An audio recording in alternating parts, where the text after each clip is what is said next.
শুভ্র তুষারের চাদরে ঢাকা দ্বীপটি দেখলে মন ভরে উঠবে যে কারো। সঙ্গে অতন্দ্র প্রহরীর মতো ঠাই দাঁড়িয়ে আছে প্রাচীন পাহাড়গুলো। হয়তো বলছে, ভয় নেই গ্রিনল্যান্ডাররা, আমরা তো আছি। তাদের এই ভাষা দ্বীপটির মানুষ বুঝতে পারলেও কানে তালা লেগে আছে নবনির্বাচিত মার্কিন প্রেসিডেন্ট ডোনাল্ড ট্রাম্পের।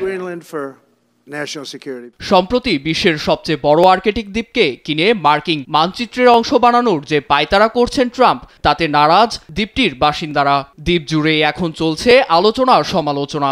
রাজধানী নুকের ক্ষুব্ধ বাসিন্দারা বলছেন, গ্রিনল্যান্ড তাদের ঠিকানা, আর ঠিকানা কেউ চাইলেই কিনে নিতে পারবেন না। বল প্রয়োগ বা সামরিক শক্তি প্রয়োগের ভয় দেখিয়েও লাভ হবে না।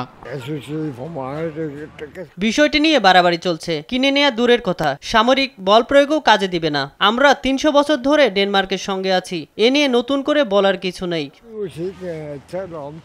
পৃথিবীর দ্বিতীয় বৃহত্তম বরফের চাদরে ঢাকা গ্রিনল্যান্ড প্রাকৃতিক সম্পদে ভরপুর। মাত্র ৫৭,০০০-এর জনসংখ্যা নিয়েও অর্থনৈতিক দিক থেকে বেশ সচ্ছল দ্বীপটি।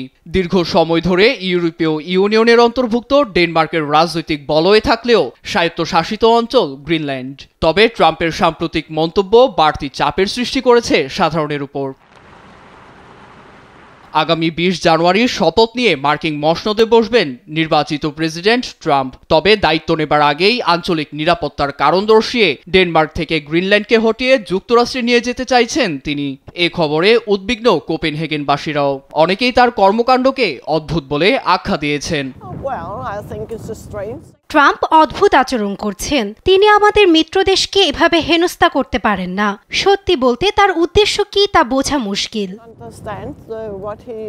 অদূর ভবিষ্যতে উত্তর আটলান্টিক ও আর্কটিক মহাসাগরের মধ্যে অবস্থিত দ্বীপটির ভাগ্যে ঠিক কি রয়েছে তা দেখার অপেক্ষায় সবাই।